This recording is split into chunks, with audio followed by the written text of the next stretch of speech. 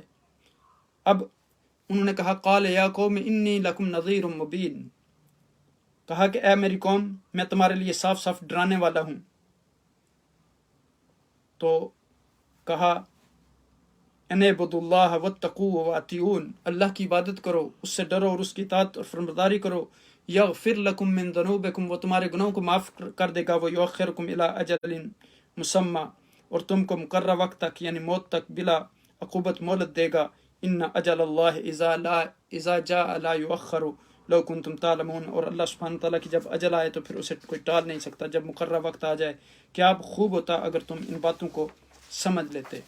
پھر نوح علیہ السلام نے یہاں رب کائنات سے کہا کہ یا الہی، قال رب انی دعوت قومی لیلا ونہارا فلم یزدہم دعائی الا فرارا، اے رب کائنات میں نے دن رات ان کو دعوت دی، دن رات میں نے اس میں راستے میں مشقت اٹھائی، میں لگاتار اس کام میں لگا رہا جو میری ذمہ داری تھی۔ فلم یزدہم دعائی الا فرارا، لیکن ان پر میری دعا کا کوئی اثر نہ ہوا، یعنی یہ مجھ سے بھاگتے رہے، میں ان کو دین کی طرف بلاتا تھا، یہ دین سے بھاگتے تھے۔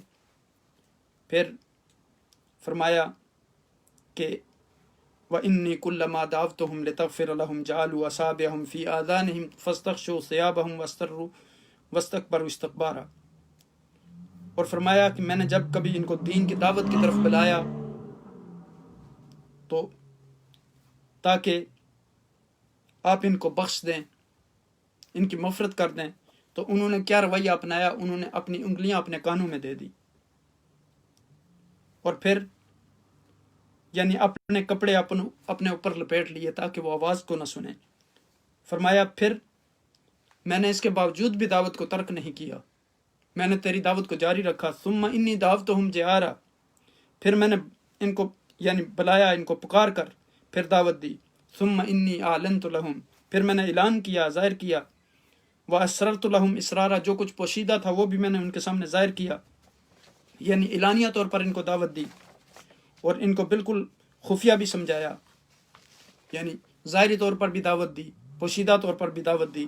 پھر کہا کہ میں نے انہیں کہا کہ فَقُلْ تُسْتَغْفِرُوا رَبَّكُمْ إِنَّهُ كَانَ غَفَّارًا، توبہ کر لو، استغفار کر لو، اللہ سے معافی مانگ لو، وہ معاف کرنے والا ہے۔ آپ کو یرسل السماء علیکم مدرارا، تمہارے لیے آسمان سے موسلادھار بارش اتارے گا۔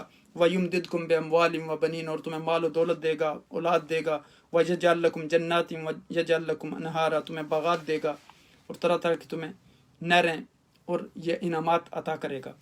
یہاں آپ دیکھیں کہ ہم نے نوح علیہ السلام کو فرمایا کہ ان کی قوم کی طرف بھیجا، انہوں نے فرمایا لوگو اس سے ڈرو اور میرا کہنا مانو، اللہ تمہیں دنیا اور آخرت کی کامیابیوں سے نوازے گا۔ قوم نے نوح علیہ السلام کی ایک نہ سنی، تو آپ نے عرض کیا کہ اے میرے رب، میں نے اپنی قوم کو دن رات دعوت دی، مگر میرے ہر بلانے پر انہوں نے اظہار نفرت کیا اور اپنے کانوں میں انگلیاں ٹھونس لی۔